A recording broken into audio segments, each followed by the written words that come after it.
Muito bem, pessoal, tá no ar mais uma edição do Switch TV Show, o seu programa diário sobre NBA aqui no YouTube. Meu nome é Luiz Fernando, é um grande prazer ter a sua audiência nessa tarde de sexta-feira.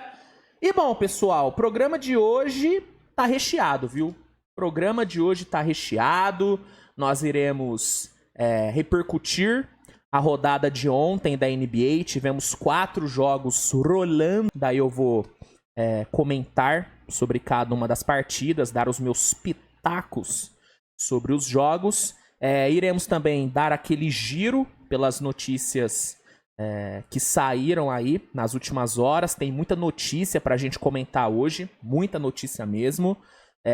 E uma coisa que eu vou fazer nesse episódio vai ser compartilhar com vocês alguns hot takes meus sobre cada um dos times da NBA, né? Com os jogos que rolaram ontem, todos os times da liga estrearam na regular, né? Todos os times acumulam pelo menos um jogo já disputado nessa temporada regular. Temos aí Celtics e Minnesota com 2 jogos, né? Os 2 times já jogaram 2 vezes, mas os outros têm aí um joguinho aí já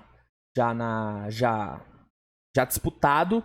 E aí, me baseando nesse primeiro jogo de cada time, me baseando nesses primeiros dias de temporada regular, eu listei aqui alguns hot takes, né? Algumas conclusões aí precipitadas sobre cada um dos 30 times. E aí eu vou compartilhar esses hot takes, essas conclusões que eu tirei com vocês. Então, teremos aí meus hot takes para cada um dos times nesse episódio.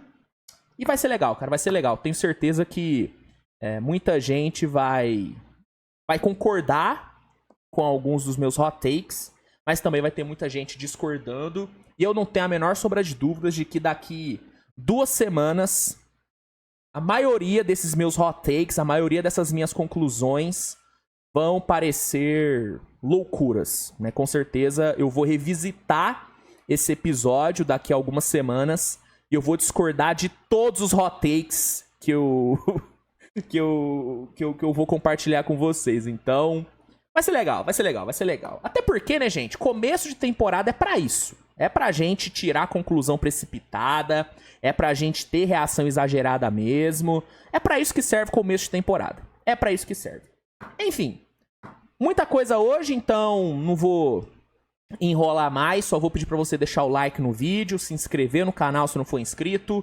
Se puder compartilhar o episódio com seus amigos, pegar o linkzinho e jogar nos seus grupinhos no WhatsApp, Facebook, Telegram. Se der pra fazer isso, faça, porque ajuda muito no nosso no crescimento do projeto. Inclusive, quem aí tá assistindo o episódio na Premiere, compartilha o episódio. Pega o link e fala aí pro seu amigo, tá rolando agora Switch TV Show, vai lá conferir, vamos ali, né, zoar no chat. Não zoar, vamos discutir no chat. Zoar também, pode zoar no chat. O chat tá liberado pra isso, mas com respeito, né? Sempre com respeito. Então, manda pros seus amigos, traga mais gente aí pra Premiere, que ajuda bastante. O YouTube agradece, né? O YouTube gosta muito quando tem muita interação, né, em vídeos que saem como Premiere. Então, traga mais gente pra cá e vamos fazer esse programa atingir níveis enormes, níveis gigantescos nesse YouTube brasileiro, tá bom? Vamos lá então, solta a vinheta e vamos começar aqui falando sobre os jogos de ontem. Muito bem então, pessoal, vamos aqui iniciar falando sobre a vitória do nosso Oklahoma City Thunder. Pode soar o alerta de clubismo. Pode soar o alerta de clubismo, porque não tem como, meu amigo. Aqui eu vou ser clubista, porque o que o Thunder fez ontem no Colorado me deixou maluco. Eu fiquei insano na minha casa assistindo o jogo. Tandão... Pô, cara, pô, que coisa maravilhosa, mano. Que vitória espetacular do Thunder. 102-87 foi o placar. Vitória inquestionável do Thunder no Colorado. Bateu e bateu legal o Denver Nuggets, né? Foi aquela tal da vitória convincente, né? O Thunder venceu, convenceu e deixou muito claro que é um candidato à final de conferência. Eu sei que muita gente tem dúvidas sobre o real potencial do Thunder por conta da juventude do elenco, de ser um time inexperiente e tudo. Muita gente acha que a campanha do Thunder ano passado foi algo meio que do acaso e tudo, foi um tiro só. Mas a verdade, gente, é que o Thunder tá mais do que pronto pra brigar nas cabeças. O Thunder, na minha opinião, tem um dos elencos mais profundos da NBA, né? Inclusive, o meu hot take sobre o Thunder é baseado nisso, então não vou me estender muito nessa questão agora, vou deixar pra falar mais sobre isso mais pra frente aqui no programa. Mas, assim, é um elenco muito bom, é muito talento junto.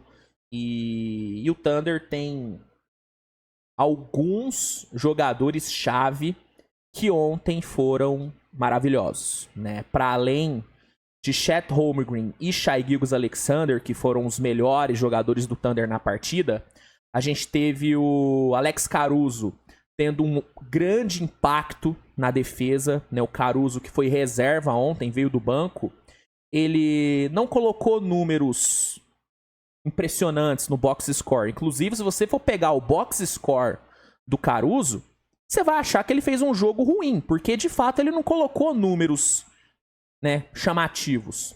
Mas pra quem viu o jogo, mano, ficou muito nítido o impacto que esse cara tem quando pisa em quadra. Assim, o Caruso, ele é um defensor impressionante. É um cara que faz meio que o trabalho invisível. Você não percebe o impacto do Caruso, mas quem ali tá jogando, quem tá em quadra, sabe muito bem o impacto que ele tá tendo.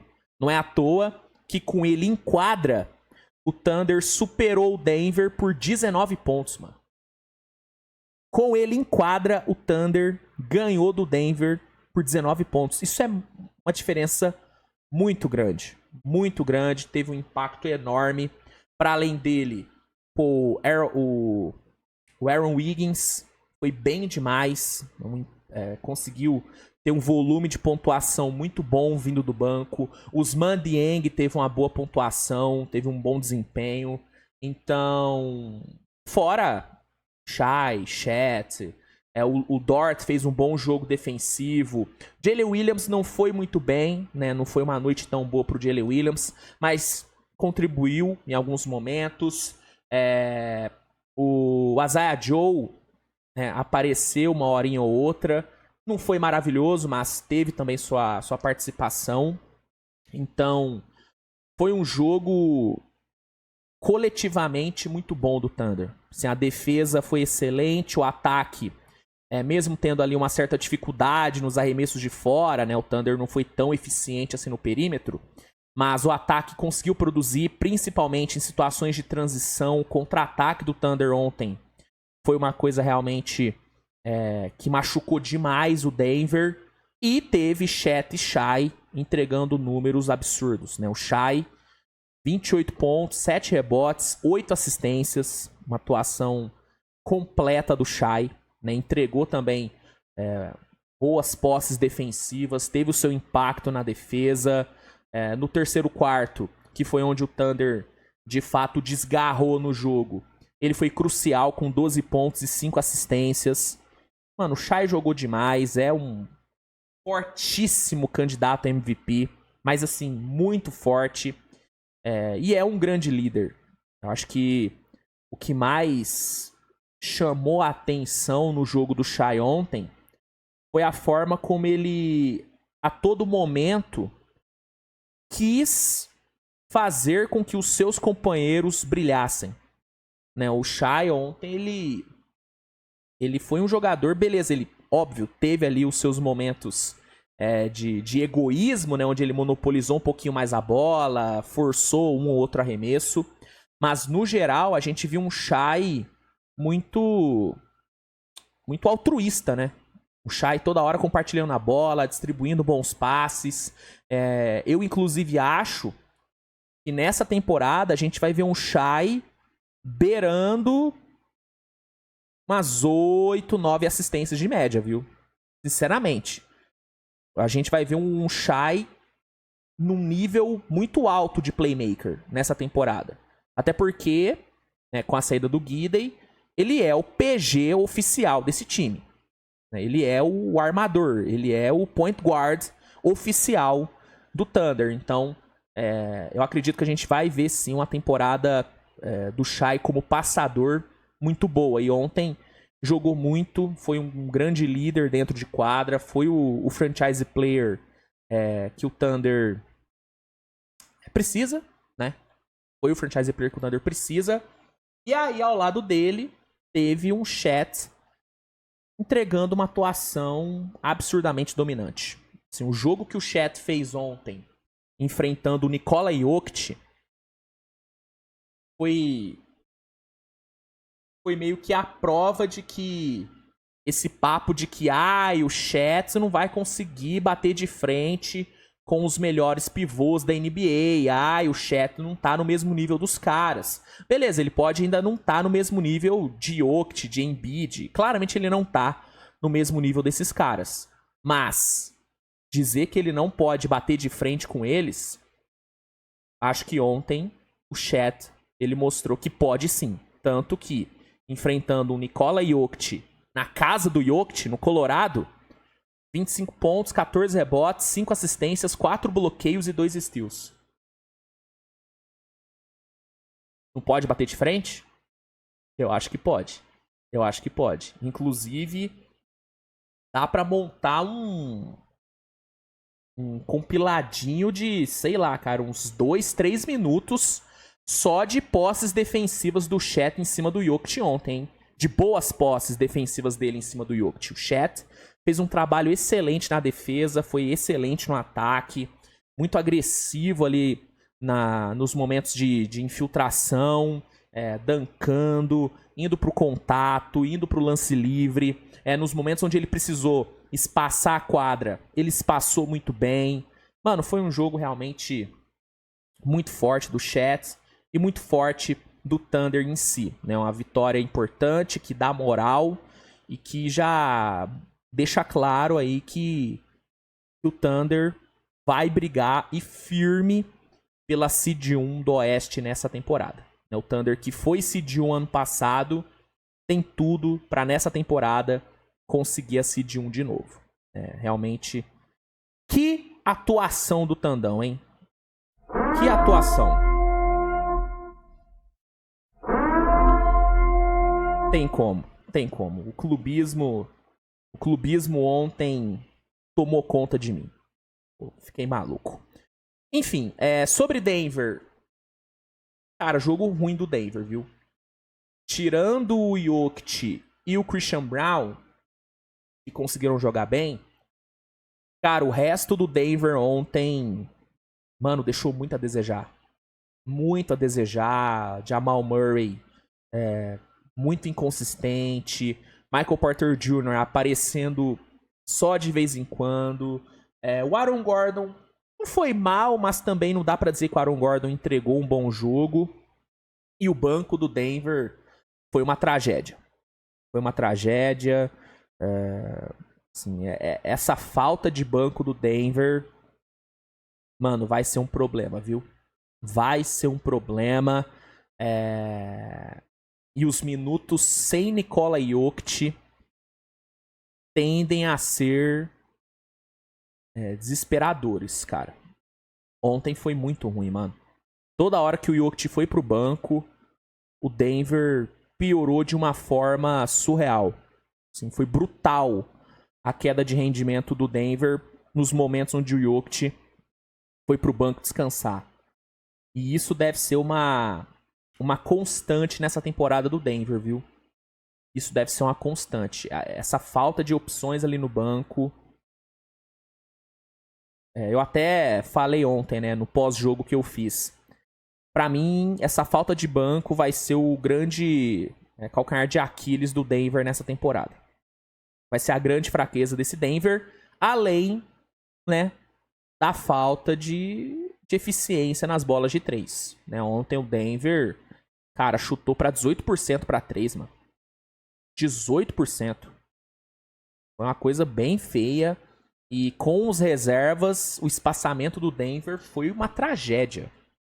Tragédia. Então, foi um jogo bem errático por parte do Denver. Foi um jogo muito negativo. Foi realmente um jogo muito negativo do Denver. Esperava bem mais desse time, ainda mais jogando em casa.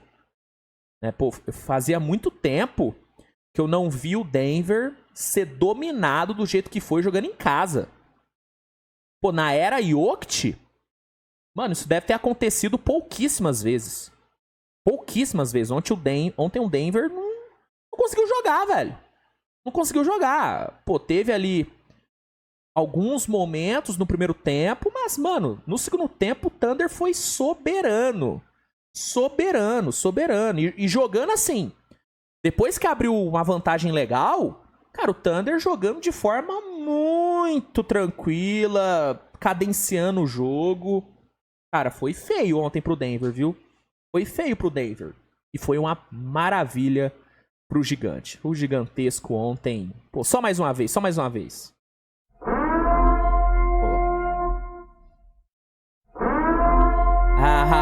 O gigantesco ontem fez esse quem vos fala muito feliz. Nossa senhora, que coisa maravilhosa.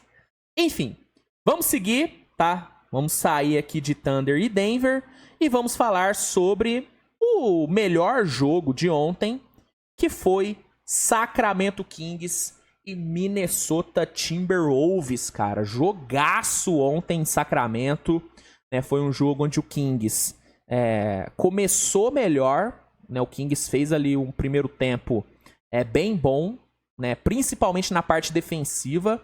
A defesa do Kings ontem, no primeiro tempo, me chamou muita atenção.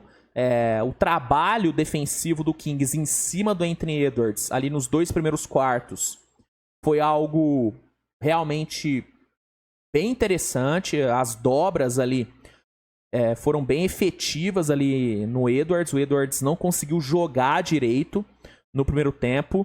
Em compensação, Julius Randle deitou o bigode. O Randle jogou pra caralho no primeiro tempo. Daqui a pouco eu falo mais sobre a atuação de ontem do Randle, que merece um destaque. Mas assim, o Kings começou o jogo melhor, foi pro intervalo com uma vantagem de 2 posses. No meio do terceiro quarto, chegou a estender a vantagem para 12.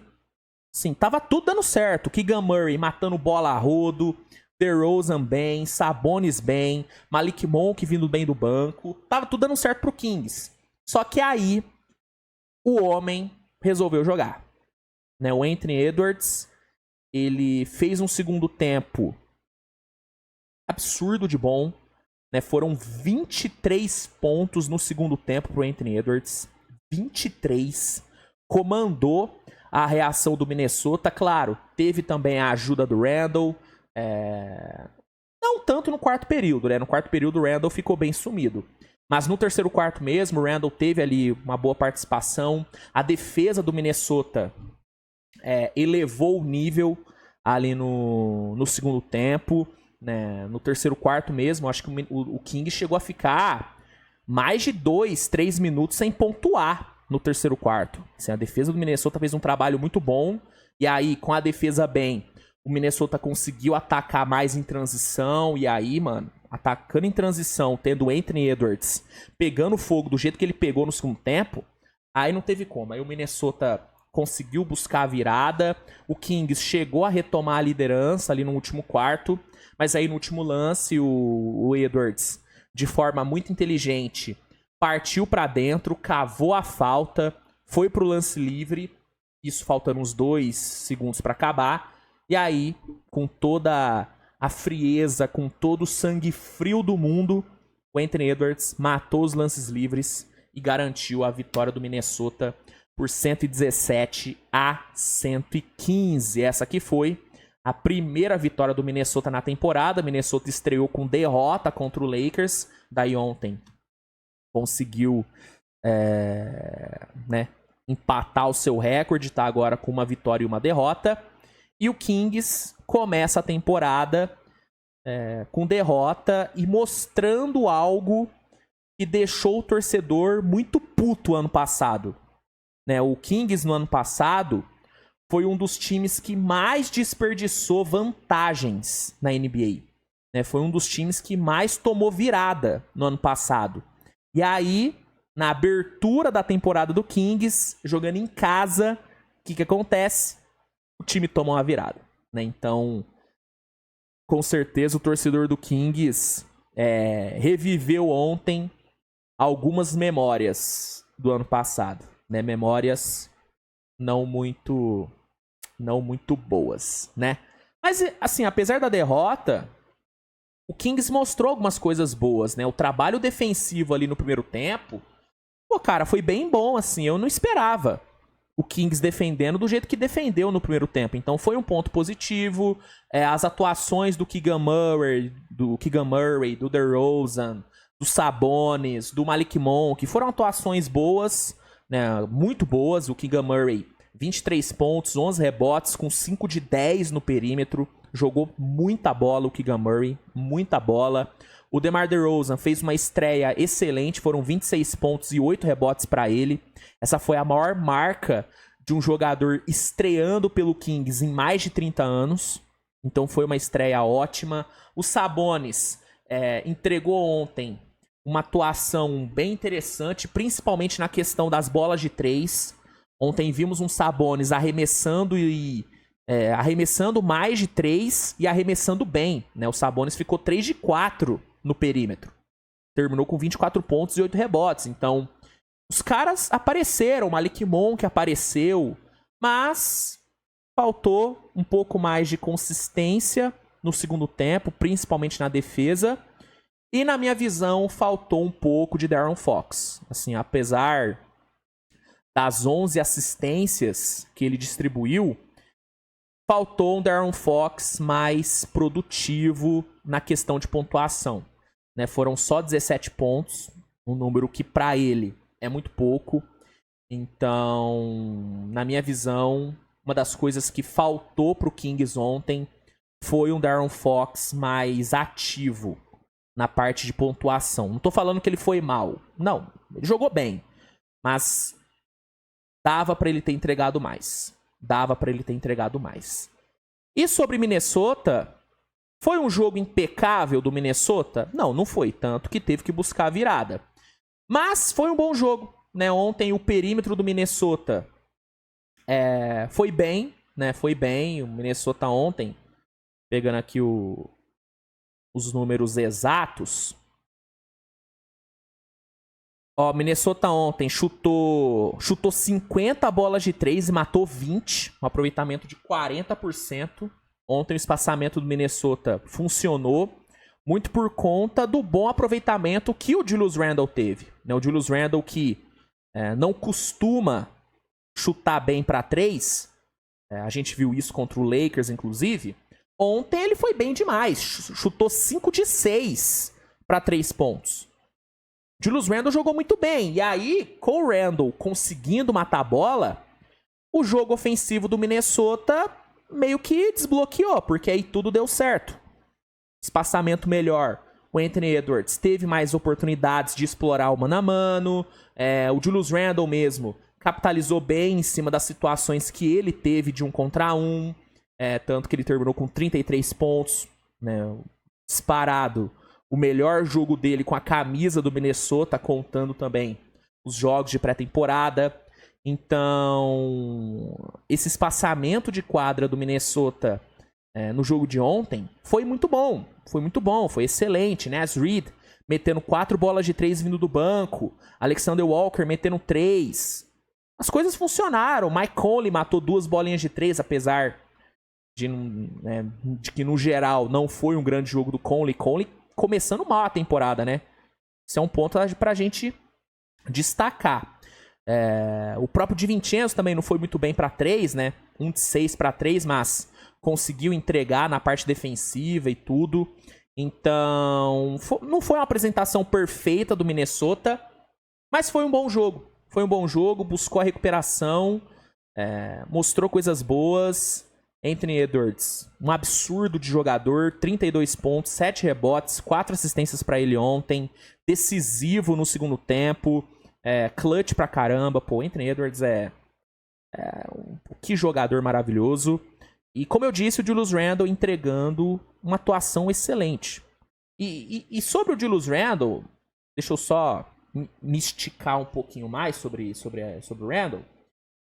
Mano, o Randle é isso aí, velho. O Randle, ele é um cara muito talentoso, né? O talento do Julius Randle nunca foi questionado, nem por mim e nem pela maioria dos analistas. O que é questionado sobre a chegada do Randle no Minnesota é o impacto dele no coletivo do time. A gente viu contra o Lakers como que o Minnesota atacou de forma menos fluida com o Julius Randle. Isso é inegável. Não é porque ele jogou pra caralho ontem que apaga o jogo dele contra o Lakers. Não apaga. Ele foi mal contra o Lakers. E o resto do time não fluiu bem nos minutos que o Randle esteve em quadra. Então, o que é questionado sobre o Randle no Minnesota não é o talento dele, não é a capacidade que ele tem de pontuar. Não, ele é talentoso pra caralho. Não é à toa que o cara foi All-Star, que o cara, durante alguns anos, foi o franchise player do Knicks. Ninguém consegue isso à toa. Ele é talentoso.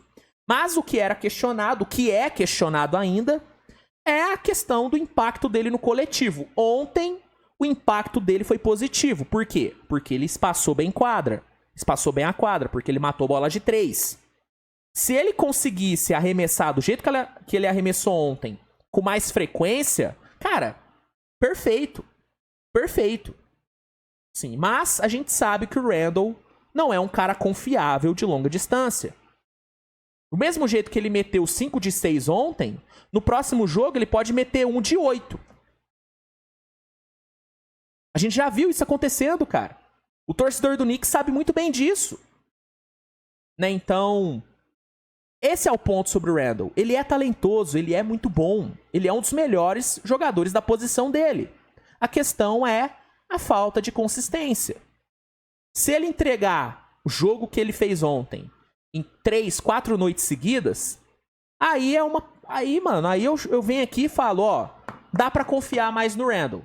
Mas, se no próximo jogo, ou daqui 2 jogos, ele tiver uma queda do jeito que ele teve contra o Lakers, que ele foi mal, aí só vai provar esse ponto, que o Randle não é um cara muito confiável, né?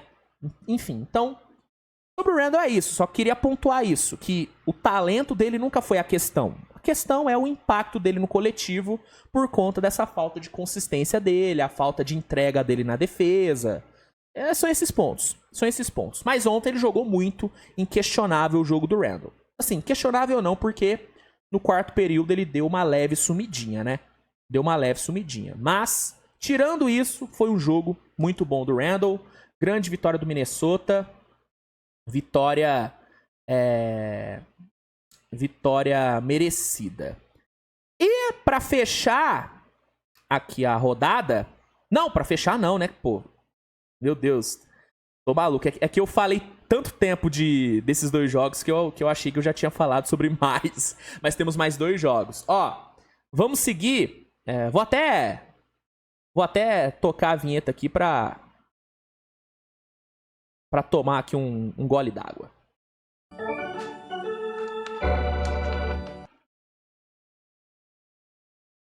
Bom, vamos lá. Temos mais 2 jogos pra comentar.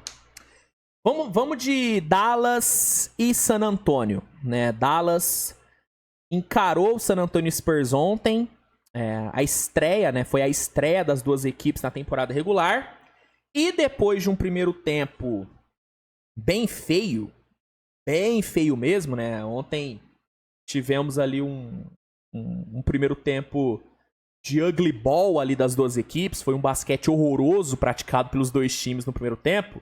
Mas depois desse primeiro tempo ruim, o Dallas cresceu no segundo tempo. O Dallas fez uma segunda metade de jogo fantástica, né? Tanto na parte defensiva como principalmente, né, na parte ofensiva. O ataque do Dallas melhorou muito no segundo tempo. A defesa foi bem no primeiro tempo, né? Principalmente a defesa ali em cima do Embi.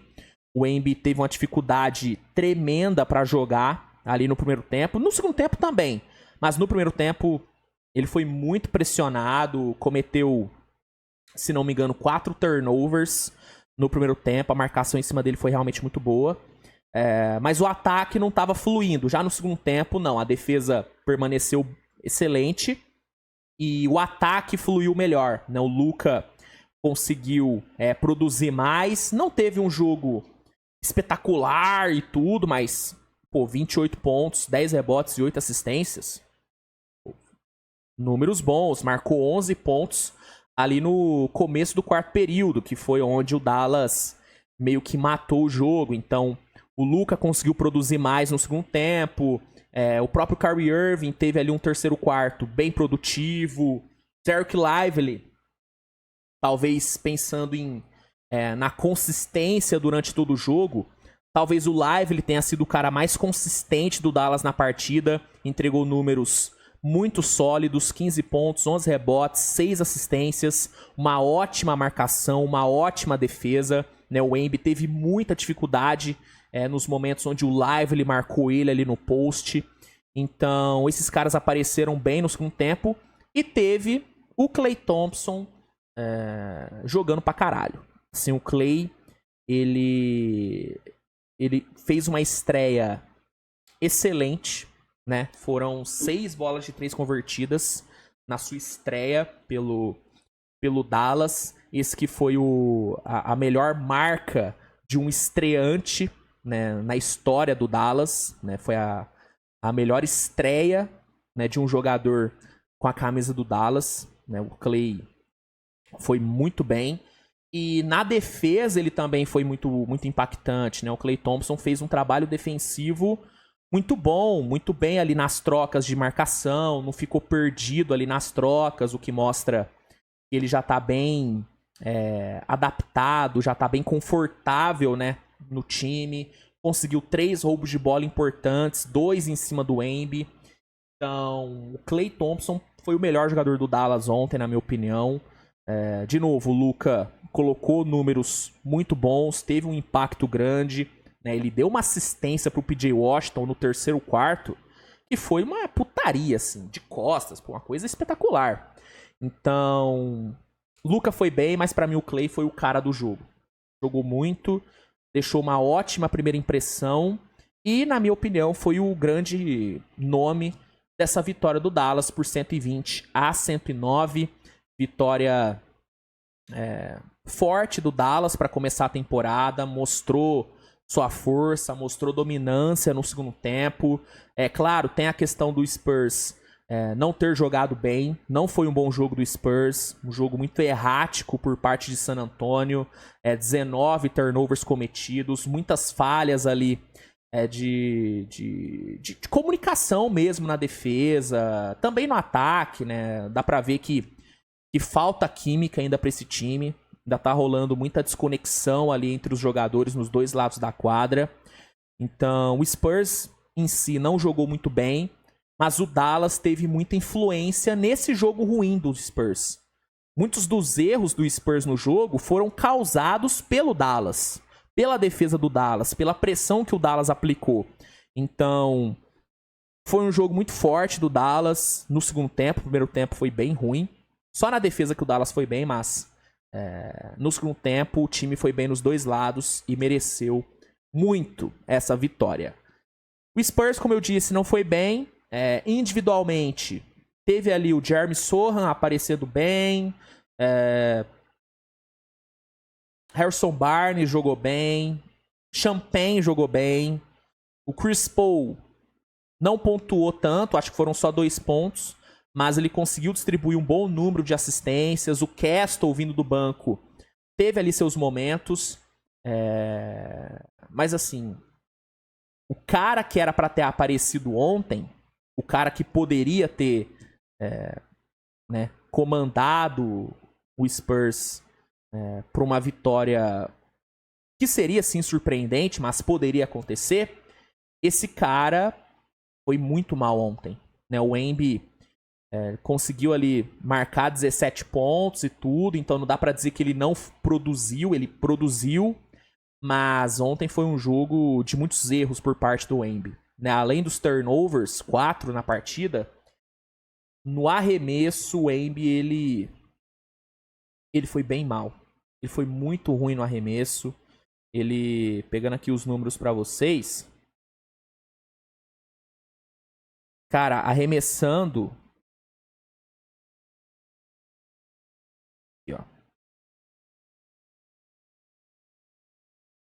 ó, arremessando, ele teve um aproveitamento de...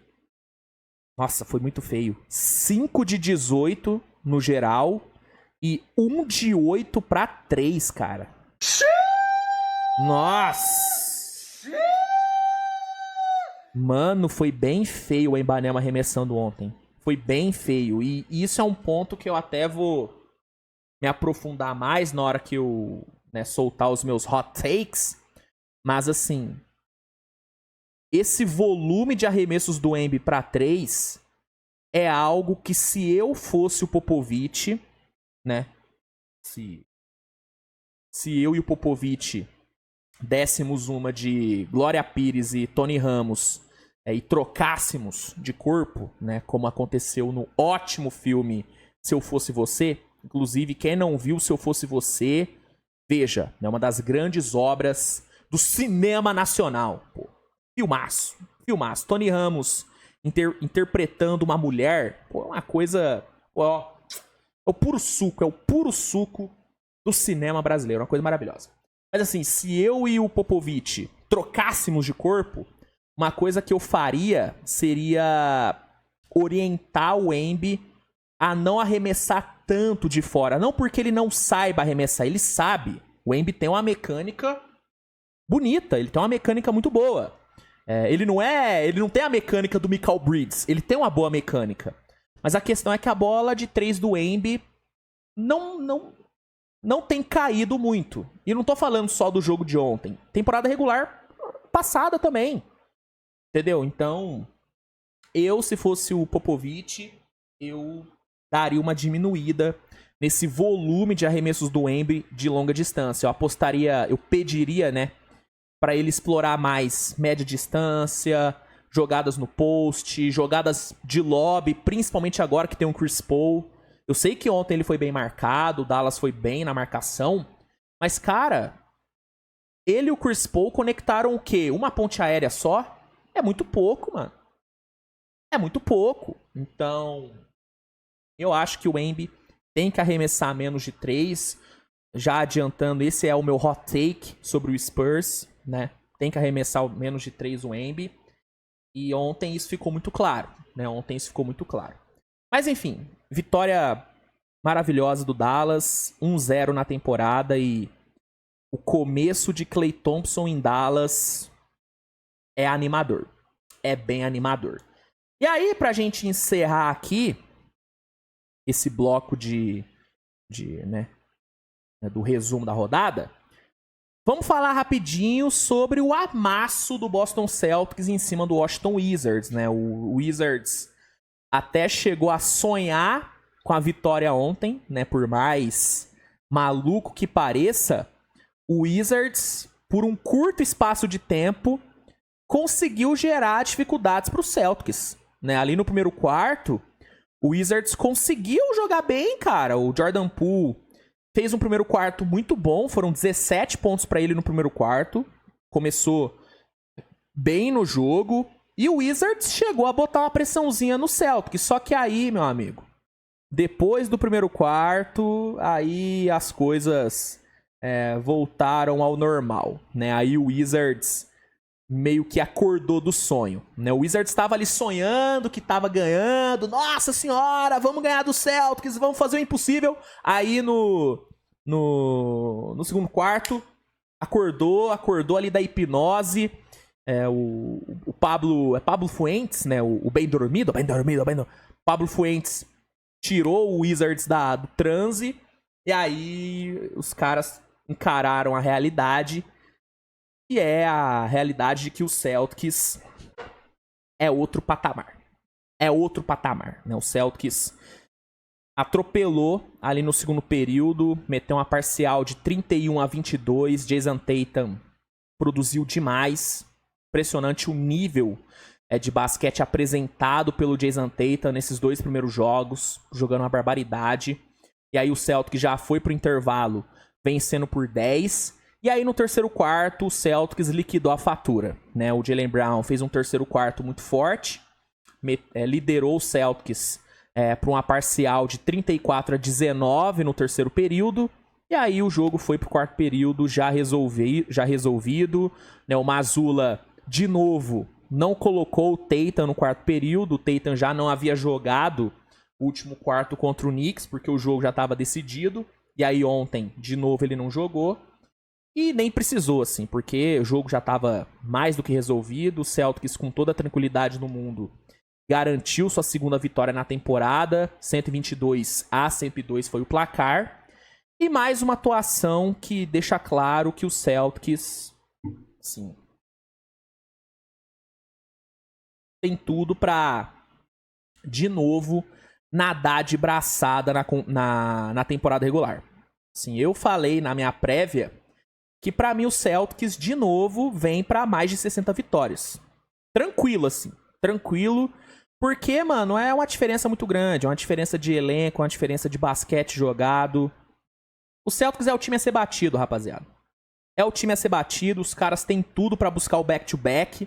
Ainda mais tendo um Jason Tatum jogando com esse sangue nos olhos, cara. Eu tô gostando muito da postura do Jason Tatum. Assim, o Tatum não quer nem saber quem é que tá marcando ele. Ele vai pontuar. Ele tá indo pra cima. Ele tá jogando pro Shell. O Tatum tá jogando pro Shell, mano. Ontem, sem jogar no último quarto, 25 pontos, 11 rebotes e 6 assistências. Sem jogar no último quarto. Isso porque ele já vinha de uma atuação bizarra contra o Knicks, onde ele colocou números absurdos, sem também jogar no último quarto. Então, essa postura do Tatum, essa vontade que ele tá mostrando, tá me agradando muito. E aí, mano, tendo esse cara jogando nesse nível, junto de um Jaylen Brown que, de forma bem assim, né, sem ninguém reparar, tá com 25 pontos de média nos 2 primeiros jogos. Meteu 27 ontem, né? 4 roubadas de bola. Então, tendo ali um Jaylen Brown jogando pra caralho também. Tendo ali os coadjuvantes também aparecendo. Ontem, o Derrick White e o Peyton Pritchard combinaram pra 34 pontos. 9 bolas de 3 dos dois. Neemias Queta, que teve bons minutos ontem, conseguiu contribuir. 12 pontos, 7 rebotes, 5 de 7 pra ele no field goal. Então, cara, atuação forte pra caramba do Celtics. E os caras vêm pro back-to-back. Já pelo Wizards, fica aí de ponto positivo o primeiro quarto do Jordan Poole. Primeiro quarto muito bom, onde ele mostrou estar numa vibe menos peladeiro, né? 17 pontos ali no primeiro quarto, marcou 26 no decorrer durante todo o jogo, né? Foram 9 pontos depois do primeiro quarto, teve ali uma queda considerável no seu volume, mas o primeiro quarto do Jordan Poole foi muito bom. O Coulibaly jogou bem, o Alex Sarr, apesar de não ter feito nada no ataque, foram só 2 pontos, teve ali um impactozinho na defesa em alguns momentos. Então, o Wizards teve uma coisinha ou outra de positiva, mas assim, foi amassado do jeito que era pra ser mesmo, né? Já era o esperado. Então, vitória protocolar do Celtics e vitória que só reforça o quão acima dos outros o Celtics está. Realmente é o melhor time da NBA, gente. É o melhor time da NBA. Vai ser campeão? Não sei, tá muito no começo ainda, muita coisa pode acontecer. Mas se eu tivesse que apostar todo o meu dinheiro hoje, dia 25 de outubro, eu apostaria no Boston Celtics. Por quê? Porque é o melhor time, ainda mais tendo um Jason Tatum jogando do jeito que tá jogando. O Tatum hoje, deu merda, apocalipse, a temporada da NBA tem que acabar agora. O Tatum é o MVP. O Tatum é o MVP. Entendeu? Então, tá jogando muito e esse time do Celtics é uma bela de uma sacanagem, tá bom? Então, é isso, né? Esses foram os jogos de ontem. 4 joguinhos, como eu já falei. E agora, rapaziada, tô aqui me ajeitando na cadeira. Vamos agora para os meus hot takes para os 30 times da NBA após, né, esse início, né, essa abertura de temporada regular. Vamos aqui para as minhas reações, minhas conclusões exageradas sobre os 30 times. Vamos lá, hein, galera. Vamos aqui por ordem alfabética, né? Vamos aqui de forma organizada. Atlanta Hawks. Qual que é o meu hot take sobre o Hawks? Os minutos sem o Trae Young vão ser um problema para esse Hawks, viu?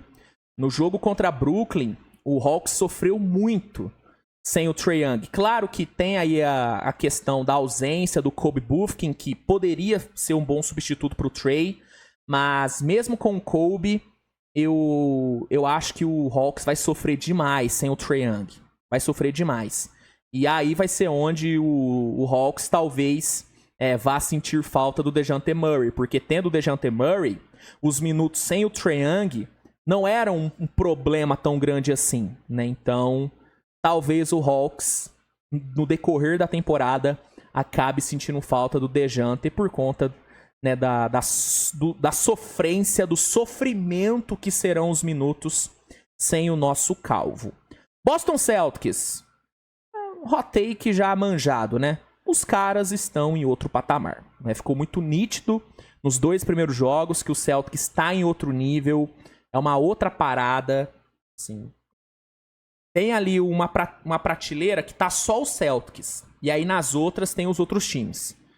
O Celtics está acima dos outros, é um time absurdo. Ainda mais tendo esse Jason Tatum com sangue nos olhos, né? Então, o Celtics tá em outro patamar. Brooklyn Nets. O Cam Thomas deve vir para uma temporada de 25, 26 pontos, né? Deu para ver contra o Hawks que o Cam Thomas é o único cara desse ataque capaz de entregar 20, 21, 22 pontos de forma consistente, né? Em noites consecutivas. E pensando que com o Jordi Fernandes ele vai ter uma evolução, ele vai talvez amadurecer como jogador, eu acho que ele pode vir sim para uma temporada de 25, 26 pontos e jogando de forma mais, digamos, madura. Porque o Cam Thomas, ele tem aquele estigma de peladeiro, né? Mas eu acho que talvez com o Jordi ali e tendo mais responsabilidade, né? Ele amadureça e deixe de ser esse peladeiro e se torne um jogador mais consistente, né? Então, meu hot take sobre Brooklyn é esse, né? Cam Thomas deve amadurecer e deve vir para uma temporada de 25, 26 pontos. Pelo menos é o que eu acho, tendo como base o primeiro jogo do time. Seguindo, temos o Charlotte Hornets. E o meu hot take é o mesmo hot take da pré-temporada. O Hornets vai competir. Assim, deu pra perceber durante a pré-temporada que o Hornets, com o Charles Lee, é um time melhor. É um time mais organizado, é um time com mais ideias no ataque.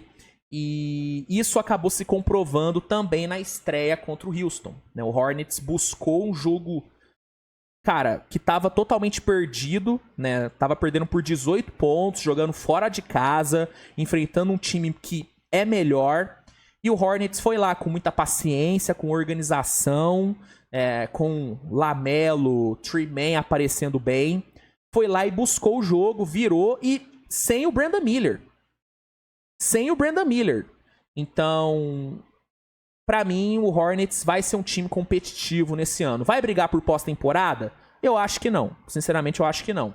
Mas é um time que vai competir e vai entregar bons jogos. Vai entregar bons jogos. Então, essa é a minha conclusão sobre o Hornets. Sobre Chicago, o negócio vai ter que ser o draft mesmo.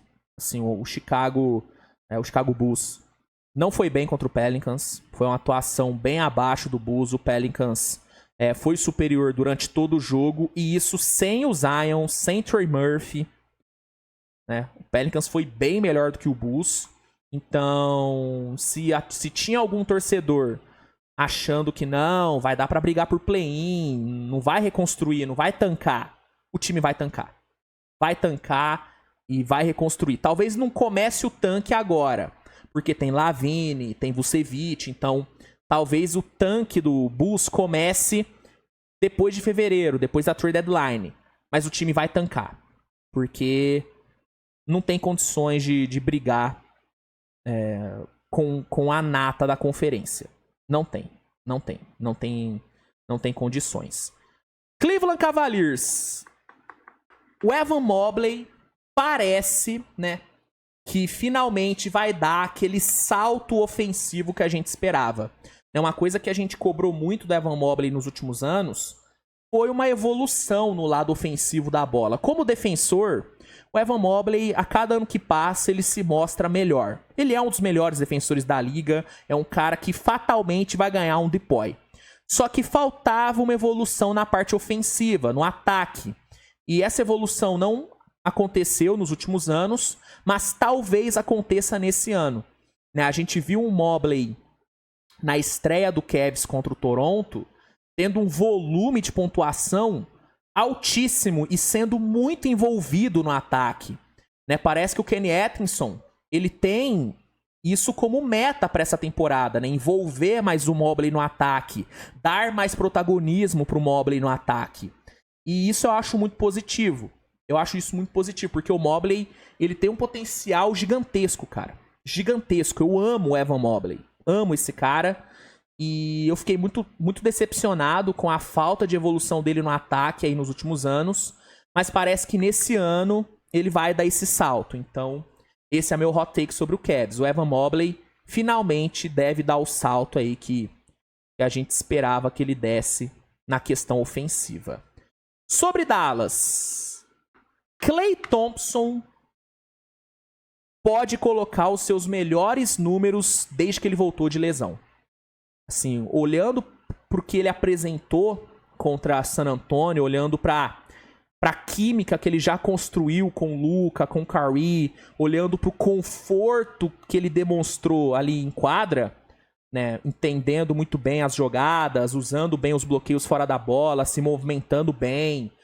Eu acho que o Klay Thompson, ele pode sim entregar os seus melhores números desde que ele voltou de lesão. Eu acho, mano. Eu acho. Então, é um hot take ousado? É ousado. Mas é um hot take precoce? Com certeza. Mas esse é o meu hot take sobre Dallas. Klay Thompson pode sim colocar os seus melhores números desde a volta da lesão. Denver Nuggets. O banco vai ser um problema gigante pro time. Assim, ontem a gente viu um Denver tendo um banco negativo, cara.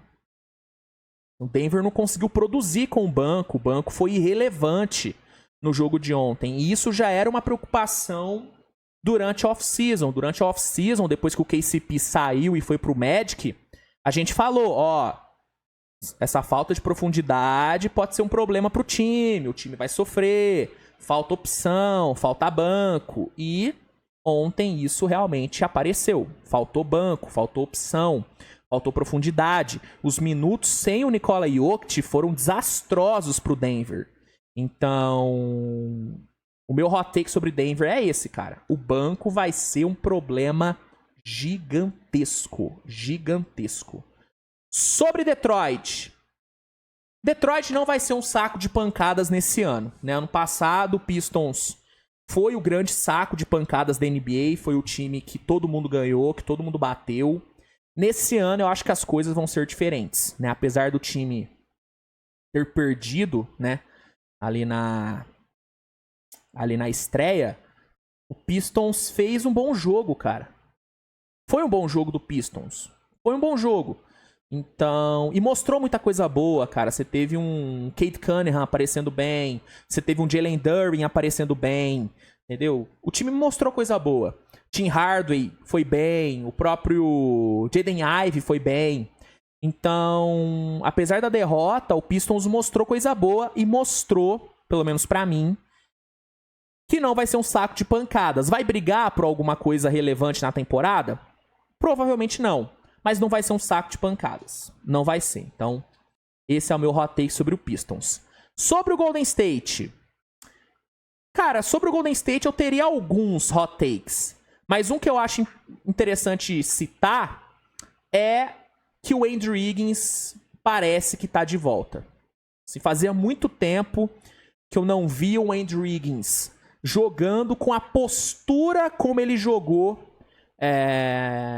na estreia contra o Blazers. Jogando de forma intensa, se mostrando com vontade mesmo de jogar, sabe, comprometido, jogando duro. Né, jogando duro com todo... com todo respeito, né? Jogando duro com todo respeito, né, Andrew Wiggins? Pô, por favor, calma aí. Mas assim, jogando de forma intensa mesmo. E jogando bem, eficiente nos arremessos, tomando boas decisões, bem na defesa, bem no ataque. Então eu acho que... E assim, tirando também como base a pré-temporada, eu acho que dá sim pra dizer que o Andrew Wiggins está de volta. O que pro Golden State é maravilhoso. Porque vocês devem se lembrar, com certeza o torcedor do Warriors se lembra, que um dos grandes fatores para a conquista do título de 22 foi o nível que o Andrew Wiggins jogou naquela temporada. Então, ter o Andrew Wiggins voltando a jogar bem, não tô falando que ele vai jogar no mesmo nível que ele jogou em 22, mas eu acho que ele pode sim jogar no nível muito melhor do que ele jogou nos últimos anos, o que já é bom pra caramba. Então, esse é o meu hot take sobre o Warriors. Andrew Wiggins tá de volta. Sobre Houston, essa derrota pro Charlotte pode fazer muita falta lá na frente. O Houston é um time que, na minha opinião, vai brigar por pós-temporada, vai brigar por playoff, vai brigar por play-in. Só que talvez essa derrota em casa, de virada pro Charlotte Hornets, talvez lá no fim, ela faça uma falta enorme. Porque a gente tá falando de uma Conferência Oeste que a tendência é que seja uma briga de foice, cara. Assim, a briga pelo play-in vai ser uma coisa absurda, né, nesse ano. Pelo menos na minha projeção. E uma vitória pode ser a diferença de você ir pro play-in e de você ficar de fora e terminar em 11º lugar. Então, essa derrota em casa pro Hornets, lá na frente ela pode fazer muita falta, cara. Muita falta. O Houston não poderia ter perdido esse jogo. Não poderia ter perdido esse jogo. Foi um vacilo gigantesco. Mérito do Hornets, óbvio, mas o Houston vacilou muito, cara. Vacilou demais. Sobre Indiana, de novo, o Indiana vai ser um time kamikaze. O que eu quero dizer com isso? Vai ser um time que só vai atacar e é isso. Assim, o Indiana não vai vencer nenhum jogo por conta da sua defesa. Isso ficou muito claro na estreia do time. Cara, a dificuldade que o Indiana teve pra ganhar do Pistons mostra bem a total falta de defesa desse time. Se o Indiana defendesse de uma forma um pouquinho melhor, teria ganhado aquele jogo com muito mais facilidade, porque ofensivamente o Indiana é muito bom. É muito bom. O problema é que é uma defesa que inexiste. Então, depois daquele jogo, pra mim é muito claro que, de novo, veremos o Indiana kamikaze. Ataque, ataque, ataque, né? É o famoso time Eren Yeager, né? Não sei se vocês acompanham aí o Attack on Titans, um dos melhores animes que eu já vi. Mas lá tem um personagem que é o Eren Yeager, que ele é viciado em atacar. Ele é adepto da filosofia de que a melhor defesa é um ataque forte, né? Então, o Indiana vai ser o time Tatakai. Ataca, ataca, ataca, ataca, ataca e torce pro outro time não conseguir acompanhar o ritmo. Meio que vai ser isso. Sobre o Clippers, essa temporada do Clippers, ela tem tudo pra ser um caos, né? Eu não falo nem pelo jogo contra o Phoenix, que foi um bom jogo, mas eu falo pelos bastidores, cara. Essa notícia de que um ex-funcionário tá processando o time, alegando que o Clippers foi negligente, foi irresponsável com as lesões do Kawhi e que o time usou ele como uma espécie de aliciador pro Kawhi, do tipo, pelo que foi falado no processo, o Clippers contratou esse cara pra, tipo assim, ó, vou te contratar porque você é amigo do Kawhi, a gente quer trazer o Kawhi pra cá, isso foi na época que o Kawhi tava no Raptors, e aí eu quero que você faça essa ponte entre nós dois, e aí se o Kawhi vier pra cá, a gente vai te dar um cargo maior, você vai ganhar muita grana aqui, né? Pelo que é dito no processo, foi isso que rolou. Só que aí, depois ali, parece que o Clippers descumpriu com o acordo com o cara, e aí o cara começou teria, né, visto a franquia tomar algumas decisões irresponsáveis em relação às lesões do Kawhi, do tipo, trazendo ele de volta mais cedo do que deveria, não respeitando o tempo de recuperação.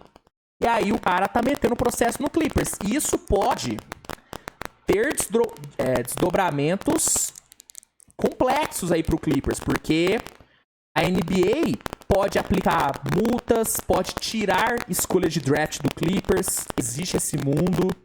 E aí o bastidor da equipe fica uma desgraça, porque aí, vamos supor que o cara ganha o processo. E aí é comprovado que o Clippers meio que sacaneou o Kawhi, né, em termos de não deixar ele se recuperar, e aí meio que causando as outras lesões, porque não recupera de uma, volta de forma antecipada da lesão, e aí ele não tá bem, acaba sofrendo outra lesão, e aí vira uma bola de neve. Se isso for comprovado, que clima tem pro Kawhi ficar?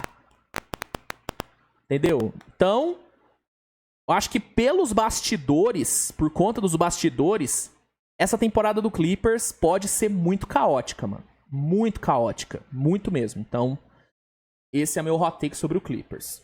Sobre o Lakers, se o Anthony Davis ficar saudável, ele pode brigar pelo MVP e pelo DPOY. E por que eu falo isso? Porque e isso já deu pra perceber na pré-temporada. O J.J. Redick, ele quer que o time ataque tendo o Anthony Davis como seu ponto focal, como o cara do ataque. É óbvio que o líder desse Lakers, o grande líder desse Lakers, é o LeBron e vai continuar sendo o LeBron. Mas o ponto focal do ataque, aparentemente, vai ser o Anthony Davis. E aí, tendo mais volume de jogo, recebendo mais bola, sendo mais alimentado e tendo o time jogando, não pra ele, mas jogando de uma forma que favorece mais o jogo dele, e aí ele conseguindo ficar saudável, eu acho que o Anthony Davis ele pode sim brigar pelo MVP, e pelo impacto que ele tem na defesa, ele pode brigar também pelo DPOY. Ele pode brigar também pelo DPOY. Então, meu hot take é esse. Se ficar saudável, Anthony Davis briga pelo MVP e briga pelo DPOY nessa temporada. Memphis Grizzlies. O Santi Aldama vai ser um X-Factor nesse time. E isso é algo que eu já havia falado na off-season, hein? falei no off-season, ó, gente, fica de olho no Santi Aldama. Um cara que pode fazer diferença no Memphis. Não deu outra. Contra o Utah, beleza, o Ja Morant foi decisivo, foi o cara da vitória, mas quem foi o cestinha do Memphis no jogo? Foi o Santi Aldama. Impacto muito grande no jogo, substituindo o JJJ. Então, ó, Santi Aldama pode ser o X-Factor do Memphis nessa temporada. Pode ser sim. Pode ser sim. Miami Heat. Pô, Miami Heat é... Aí eu vou ter que... Ó. Miami Heat é o seguinte, gente. Se não derem ali um chacoalhão no elenco, e aí tô falando de Erik Spoelstra e Pat Riley, se os caras não derem uma chacoalhada ali no elenco, Miami Heat pode ter uma temporada muito decepcionante, cara. Assim, o jogo contra quem que o Miami jogou, gente? Meu Deus, como é que eu esqueço assim? Miami perdeu em casa pro Magic. O jogo contra o Magic, mano, foi, assim, de coração, foi patético. Desculpa, foi patético. A postura do time, a forma como o time jogou de forma passiva e principalmente a falta de produção do Butler e do Bam Adebayo, mano, os dois combinaram pra 9 pontos, talvez. Assim, foi uma coisa vergonhosa. Não dá pro time jogar dessa forma, mano. Não dá. Então, se o Pat Riley, se o Erik Spoelstra não derem uma chacoalhada nesse time, e aí eu tô falando de não só de bronca, mas tô falando de troca. Se não rolar uma troca relevante nesse time, se não chegar alguém de peso, se eles não derem uma mexida nesse elenco, vai dar merda. Vai dar merda, tá? Então, esse é meu hot take sobre Miami. O time precisa de uma chacoalhada. Senão vai dar ruim. Vai dar ruim. Sobre o Milwaukee. Taurean Prince e Gary Trent Jr. vão fazer muita diferença nesse time. Sim, os dois fizeram uma estreia muito boa contra a Philadelphia. O Taurean Prince, substituindo o Chris Middleton, entregou uma atuação excelente, muito consistente nos arremessos, tomando boas decisões. E o Gary Trent Jr., além de ter impactado bem no ataque, defensivamente ele foi excelente, marcou bem o Tyrese Maxey. Então, eu acho que os dois eles vão fazer muita diferença nesse time, que ainda tem um Giannis e um Lillard jogando muito, cara. Os dois jogaram pra caralho contra a Philadelphia. Brook Lopes, atuação defensiva absurda. Então, sobre o Bucks é isso. Taurean Prince e Gary Trent Jr. vão fazer muita diferença nesse time. Sobre Minnesota, o Anthony Edwards vai ter que subir ainda mais o seu nível. Né? Eu sei que ontem o Julius Randle jogou bem, né? Jogou muito bem. Mas a tendência é que o Minnesota demore ainda para se adaptar totalmente ao Julius Randle no time. A dinâmica ofensiva do Minnesota, ela vai demorar ainda para ficar perfeita. E aí, durante esse período de adaptação, o Anthony Edwards vai ter que subir o tom, assim como ele fez ontem. Ontem contra Sacramento, o Anthony Edwards subiu o nível no segundo tempo e aí decidiu o jogo. Isso é algo que eu acho que vai ter que acontecer durante um bom período ainda. Até tudo se encaixar, o Anthony Edwards vai ter que subir o tom. Então esse é o meu hot take sobre o Lobão. Sobre o Pelicans, nós veremos a melhor versão do Pelicans nessa temporada. Eu sei que muita gente não acredita, não bota muita fé no Pelicans, porque é um time que acaba dependendo muito do fator saúde, mas pelo que esse time apresentou na pré-temporada e pelo jogo que fez contra o Bulls, sem o Zion, sem o Trey Murphy, e com o DeJounte Murray fraturando a mão esquerda, eu acho que se a galera ficar saudável, né, o DeJounte Murray vai ficar fora por um tempo, mas ele vai voltar ainda nessa temporada. E aí, se Zion, se Ingram, se McCollum, se esses caras ficarem saudáveis, a gente pode sim ver a melhor versão desse Pelicans. Porque é um time que, defensivamente, tem potencial para ser um dos melhores da NBA. E ofensivamente, com os caras jogando do jeito que jogaram no último jogo, e com o Zion voltando bem, que o Zion ficou doente, né? Ele não jogou porque ele ficou doente. Mas com o Zion voltando bem, mano, esse time pode disputar com gente grande. Pode brigar com gente grande. Então, Pelicans, meu hot take é esse. Nós veremos a melhor versão desse time. Sobre o New York Knicks. Vou ter que chamar o Pedro Certeza aqui.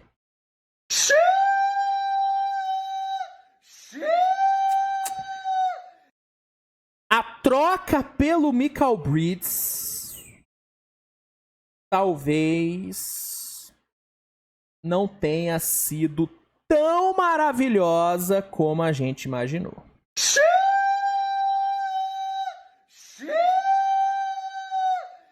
Porque assim, o Mikal Bridges que o Knicks pegou, que o Knicks queria ter pego, era o Mikal Bridges que era excelente na defesa, um dos melhores defensores de perímetro da liga, e uma peça confiável no ataque, principalmente arremessando para 3. Arremessando para 3 pontos.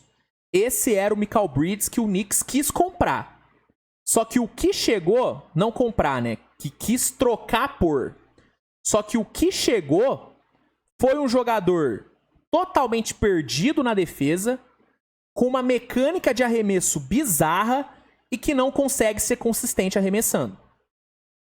Então, até o momento, existe um gap enorme entre o Mikal Bridges, que o Knicks queria ter, né?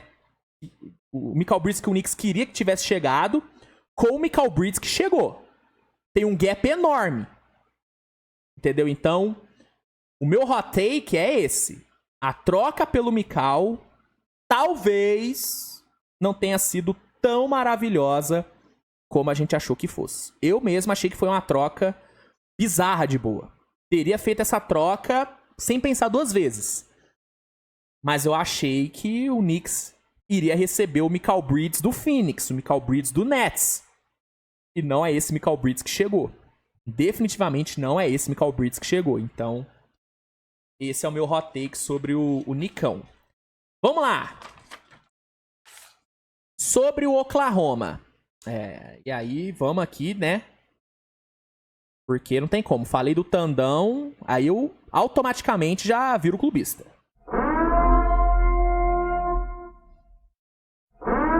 Tem como. Tem como. Ó, meu hot take sobre o Thunder. Meu hot take clubista sobre o Thunder. O Thunder tá um degrau acima dos outros ali no Oeste em relação à profundidade de elenco. Né? O Thunder, na minha opinião, comparando com os outros times do Oeste, pra mim o Thunder tem uma profundidade de elenco acima da dos outros. Assim, olha pro time que o Thunder tem. Me fala um jogador ruim do elenco do Thunder. Um cara ruim. Você olha e fala, putz, esse cara é bagre.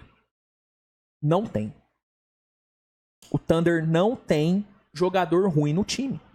Não tem. Não tem. O starting five. Chet, Shai, Jalen Williams, Isaiah Joe, mas pode jogar o Caruso, Lugan Dort. É todo mundo bom. Todo mundo é bom e tem ali 3 que pra mim são bem acima da média. Né? Shai, Jalen e o Chet. Aí você olha pro banco. Você tem Caruso vindo do banco. Você tem o Hartenstein, que vai voltar de lesão. Você tem Jalen Williams. Você tem Kerrith Williams. Você tem Aaron Wiggins. Olha esse elenco, cara. Quantos times no Oeste tem tanta opção boa no elenco? Pouquíssimos, cara. Pouquíssimos. Óbvio, é um elenco perfeito? Não é perfeito. Eu acho que falta, por exemplo, um pivô. Um pivô a mais nesse elenco. Mas assim, olhando para os jogadores que o Thunder tem, pra mim o time tá acima dos outros no Oeste em relação à profundidade de elenco. Pra mim tá acima. Pra mim tá acima. Então, o meu hot take clubista sobre o Thunder é esse. Pra mim, em termos de profundidade, o Thunder tá um degrau acima dos outros ali no Oeste, tá? Sobre Orlando Magic, teremos bolas de 3 em Orlando nessa temporada. Eu tinha várias dúvidas sobre o quão melhor o Magic seria arremessando para 3 nessa temporada. Na pré-temporada eu não consegui observar uma grande melhora, mas nesse jogo contra o Heat foi uma coisa impressionante. O Magic, além de ter sido eficiente arremessando de fora, conseguiu arremessar com um grande volume, cara. O Magic chutou mais de 40 bolas de 3, cara. Mais de 40 bolas de 3. Eu não me lembrava de ter visto o Magic arremessando tanto de 3 nessa era de Jamal Mosley. Então, o meu hot take é esse. Teremos bolas de 3 em Orlando nessa temporada. E aí, tendo essa melhora nas bolas de 3, o Magic sobe de patamar. Sobe legal de patamar. Tá? Então, esse é meu hot take. Sobre Filadélfia. É bom o Filadélfia já separar uma graninha pra pagar de multa. Porque o que a NBA vai arrancar de dinheiro dos Sixers por conta dessa poupação do Embiid é brincadeira, viu? Sim, a NBA já abriu investigações pra ver o que tá acontecendo com o Embiid, por que ele não vai jogar nessa semana. E pelo que tem sido falado, né, de que o Sixers vai controlar a minutagem do Embiid, não vai deixar ele jogar back-to-back. Mano, o Sixers vai pagar uma multa desgraçada nessa temporada, viu? Vai pagar muita multa por deixar o Embiid de fora, porque a NBA vai multar. A NBA vai multar, né? Então, é bom o Sixers já preparar o bolsinho, porque vai pagar muita multa. Sobre o Phoenix Suns, Ty Jones era mesmo o que o Phoenix precisava. Assim, o Ty Jones, ele chegou no Phoenix com a expectativa de resolver a armação de jogo do time. Porque foi algo que faltou pro Phoenix ano passado, né? Claramente, o Phoenix precisava de um armador de origem. Então, quando o time pegou o Ty Jones, a expectativa era de que ele desse um jeito na armação. E ele deu. Ele deu, né? Os melhores momentos do Phoenix no jogo contra o Clippers foi quando o Ty Jones estava em quadra. E os piores momentos, os momentos onde o Phoenix mais oscilou, mais cometeu turnovers, foram nos minutos sem o Ty Jones. Então, de fato, o Ty Jones, ele é o armador que o Phoenix precisava. Ele é esse cara, né? Então, essa é uma conclusão que eu tirei aí nesse primeiro jogo. Sobre o Blazers, tudo segue na mesma. O Blazers segue sendo um time ruim, segue sendo um time mal treinado e vai seguir sendo um saco de pancadas na conferência. O Warriors não tomou conhecimento do Blazers. Não tomou conhecimento. Então, o Blazers segue na mesma. Tudo segue na mesma. Scottie Henderson segue inconsistente. Enfim, tudo segue na mesma por lá. Sobre o Kings, De'Aaron Fox pode acabar virando uma questão. Ele pode acabar virando uma questão.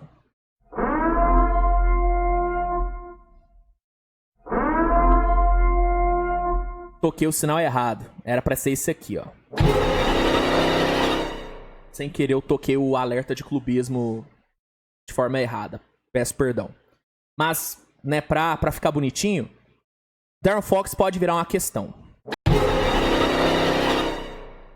Na pré-temporada, eu já havia questionado isso, de que, ó, não tô gostando muito, né, da produção do De'Aaron Fox, não tá arremessando bem, parece que ele não tá muito adaptado à chegada do DeRozan. Tá meio esquisito, E aí ontem a gente viu o De'Aaron Fox deixando muito a desejar no quesito pontuação. Ele conseguiu armar bem o jogo, foram 11 assistências, mas só foram 17 pontos. E assim, a gente tá falando de um cara que é muito importante nesse time. E é um cara que optou por não renovar o seu contrato, por não estender seu contrato agora. Então, talvez o De'Aaron Fox possa virar uma questão. Talvez ele possa virar uma questão, tá?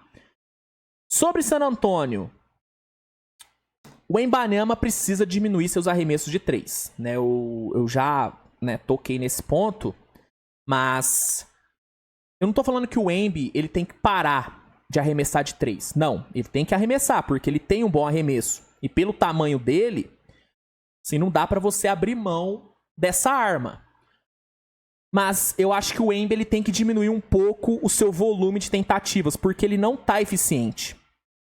Ele não tá sendo eficiente. Não foi eficiente temporada passada e não foi eficiente ontem contra o Dallas.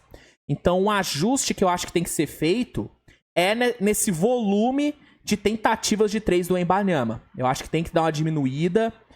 Se eu fosse o Popovich, eu montaria ali um playbook com jogadas que deixassem o Wembanyama arremessar menos de 3 e mais ali na média distância, no post, né, servindo como alvo ali para lobbies com Chris Paul. É o que eu faria.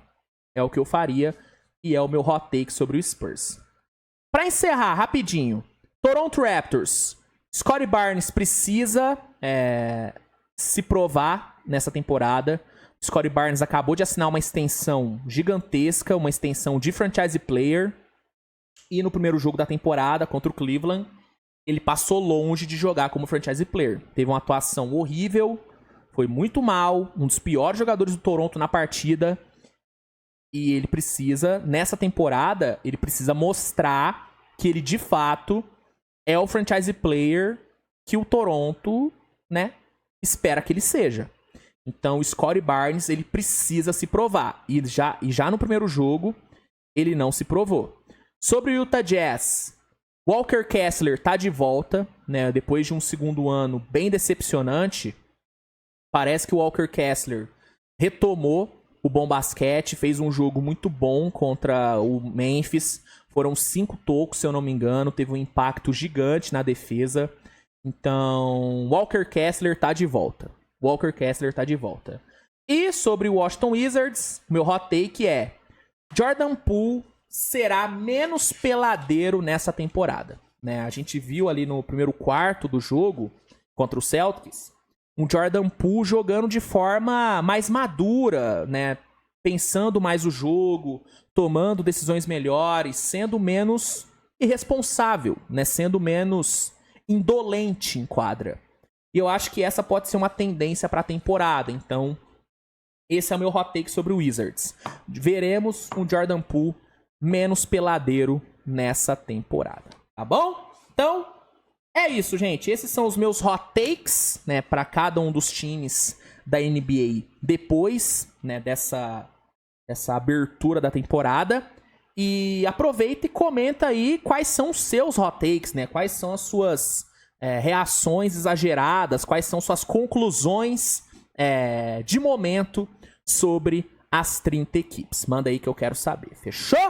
Então, vamos agora encaminhar para a reta final aqui do programa e vamos aqui para o nosso bloco de notícias. Muito bem, muito bem. Vamos aqui passar pelas principais notícias aí do dia na NBA. Separei aqui uma bela coletânea de notícias pra gente comentar. Ó, vamos lá então. Vamos começar comentando sobre essa fala do nosso querido Nikola Jokic após a derrota de ontem para quem, né? Derrota pro gigantesco, né? Aquela derrota pro gigantesco. Nem vou tocar o alerta de clubismo, porque já tivemos muito alerta de clubismo hoje, né? Assim, eu não tô sendo clubista, eu só tô constatando um fato. O Denver perdeu pro gigantesco. Ó, declaração aqui do Nikola Jokic, hein? Postagem no Coast to Coast. Foi preciso um jogo pro Nikola Jokic dar uma pequena desabafada sobre a situação do Denver Nuggets hoje. Não somos bons em arremessar. Não somos um time que arremessa bem. Tirando Michael Porter Jr. e Jamal, todo o resto do time, incluindo eu, são inconsistentes, medíocres, de medianos. Temos que pensar em como podemos ser melhores em outras áreas da quadra, então. Então, Nikola Jokic aí mandando a real sobre o Denver. E de fato, cara, ele não mentiu, né? O Denver, com a perda aí do KCP, é um time que perdeu muito da sua capacidade de espaçamento de quadra, né? O Christian Braun, apesar de ser bom jogador, eu gosto do Christian Braun, ele não é um arremessador que eu diria que é confiável. E com o Jamal Murray sendo inconsistente do jeito que ele foi ontem, realmente o Denver teve um desempenho horrível nas bolas de 3. O time chutou para 18%, cara, para 3 pontos ontem. Foi muito feio. Foi muito feio. E a menos que o Denver consiga se movimentar no mercado para trazer mais um ou dois arremessadores confiáveis de longa distância, a tendência é que o time realmente sofra com as bolas de 3 nessa temporada. Então essa leitura do Jokic de que o Denver tem que pensar em outras formas de atacar sem depender tanto da bola de 3 é uma leitura mais do que correta. Mais do que correta. E é algo que eu tenho certeza que o Michael Maloney tá pensando, né? O Michael Maloney é um treinador muito inteligente, é um cara que lê muito bem as coisas. Então, com certeza, ele já deve estar aí maquinando formas que o Denver pode ter aí de contornar essa ausência de grandes arremessadores. Porque, tirando o Michael Porter e o Jamal Murray, realmente, o resto do time do Denver não tem nenhum especialista para 3. O Jokic, apesar de ser um cara com capacidade de matar a bola de fora, ele não é um especialista. Christian Braun não é um especialista. E aí, no banco... né? O Dario Saric mata a bola de fora? Mata, mas ele não é um especialista. O Russell Westbrook, pelo amor de Deus, né? Não preciso nem falar. Então, essa leitura do Jokic, ela é correta. Ela é correta. Totalmente correta. Seguindo, próxima notícia. James Wiseman deve perder temporada no Pacers após lesão, né, cara? O James Wiseman... ele acabou sofrendo uma lesão na estreia contra o Detroit Pistons, né? Tá aqui ele sofreu, segundo o Shams Charania, uma ruptura no tendão de Aquiles. E o cara tá fora da temporada. Uma pena, né, mano? Porque o Wiseman, ele tava bem no jogo, né, cara? Ele entrou bem no jogo, meteu acho que 4 pontos. E aí ele sofre uma ruptura no tendão de Aquiles, mano. Assim, é bizarro... né, o desastre que é a carreira do Wiseman, né, mano? Um cara que chegou sendo uma pique altíssima no draft, sendo escolhido primeiro do que o LaMelo. Sempre importante lembrar que o Warriors preferiu o Wiseman ao LaMelo Ball. Chegou com muito hype, sendo chamado de novo AD. E aí, pelas lesões, mas também por uma falta de, sei lá, talvez de preparo mesmo, ele não conseguiu desempenhar, não conseguiu corresponder às expectativas que foram criadas. Então, e agora sofre essa lesão aí que vai tirar ele da temporada. Então, mano, uma pena mesmo o rumo aí que a carreira do Wiseman tá tomando, né? Realmente é uma pena. Enfim. Ó, vamos agora repercutir algumas falas do Steve Kerr e do Stephen Curry sobre o elenco do Golden State, né? Os dois falaram sobre o elenco do Warriors E falaram muito bem, né? Falaram muito bem. Começando aqui com a fala do Steve Kerr, que tá aqui a aspa, ó. Esse é o elenco mais recheado que já treinei no Warriors, né? E aí vamos pegar aqui a fala dele, ó. Pra quem que ele se deu essa entrevista? Deixa eu ver. Ele soltou essa declaração, foi no pós-jogo, não foi? Acho que foi.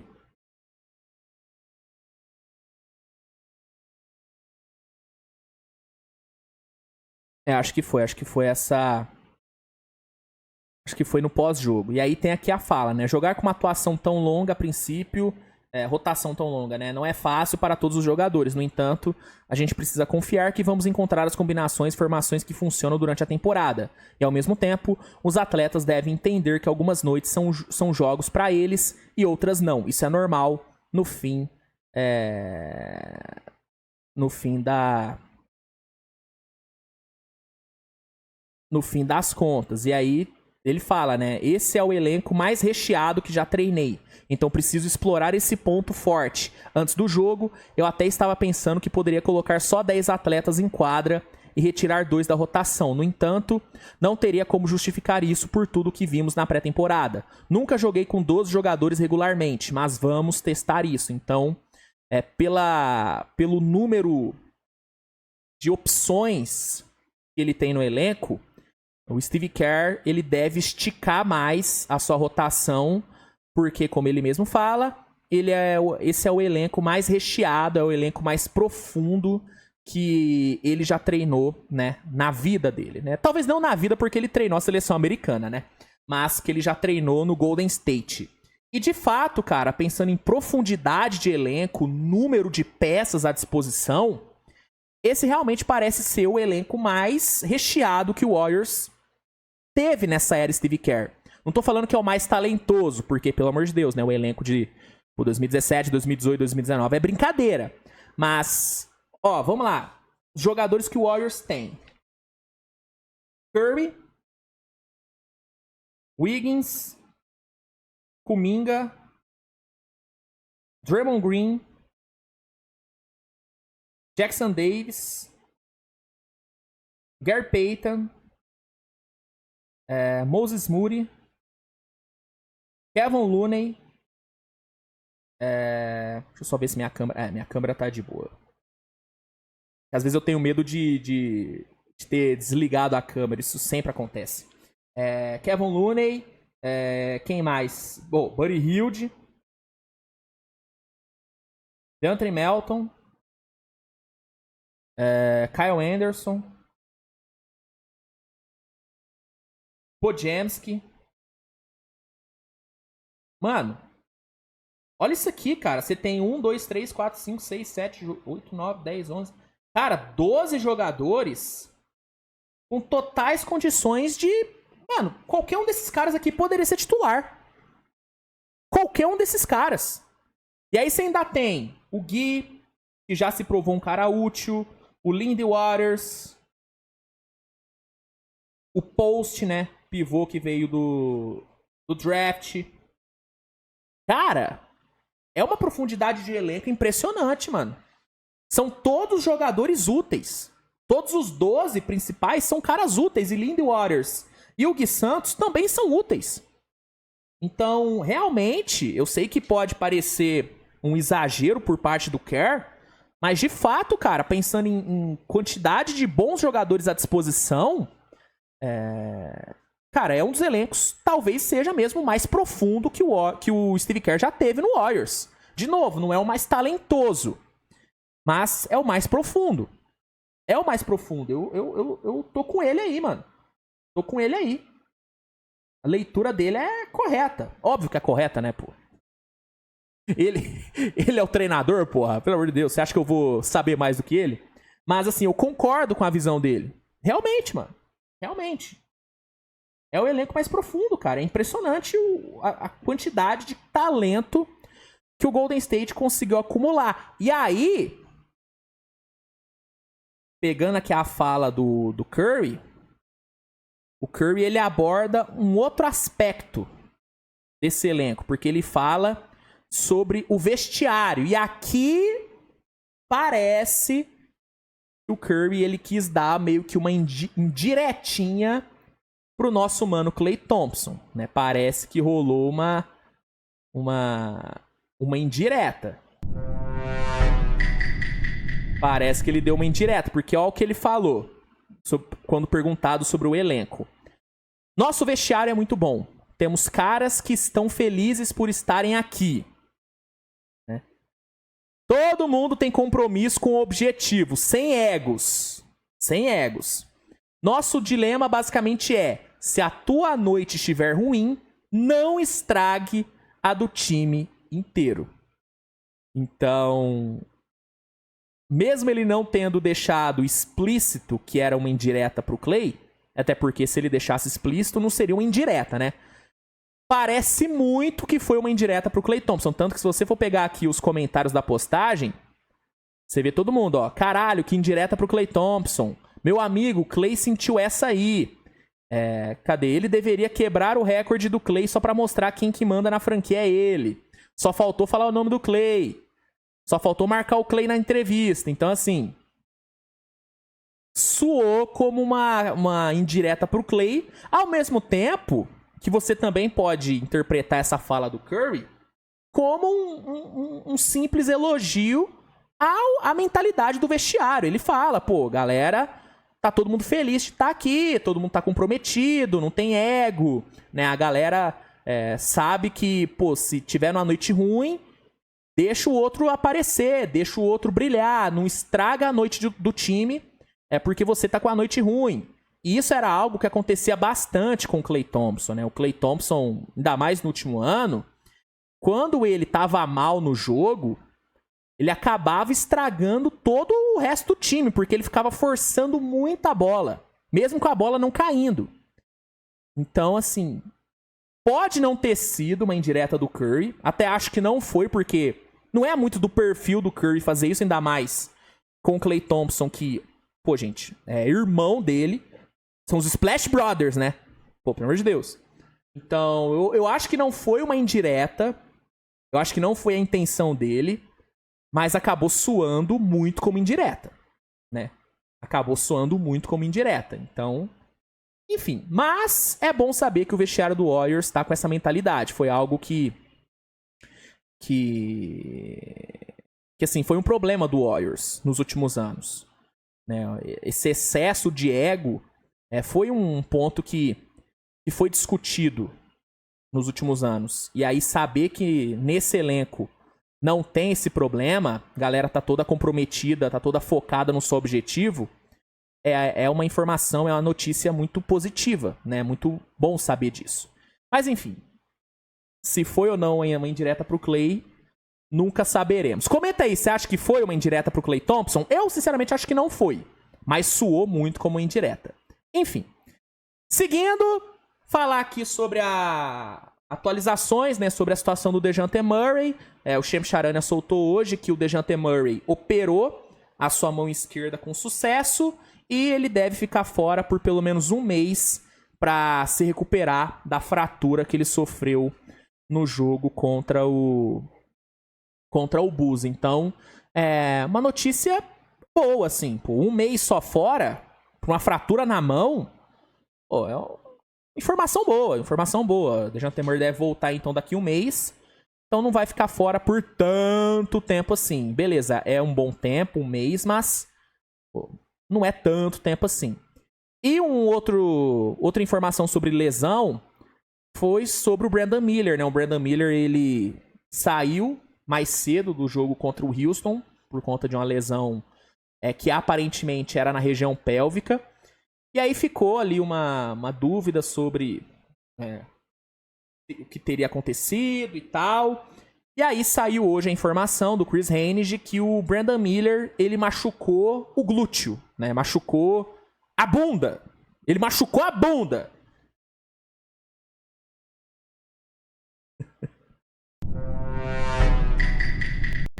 Foda, mas é isso. Ele machucou a bunda, porra.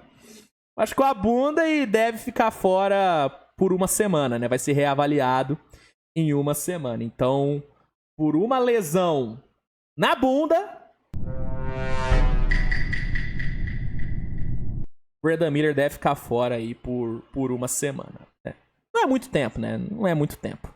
Mas enfim, é isso, né? Esse aí foi o nosso giro de notícias. E vamos agora pro momento triste, pro momento, né, chato de, né, se despedir, né? Tá na hora de dizer tchau.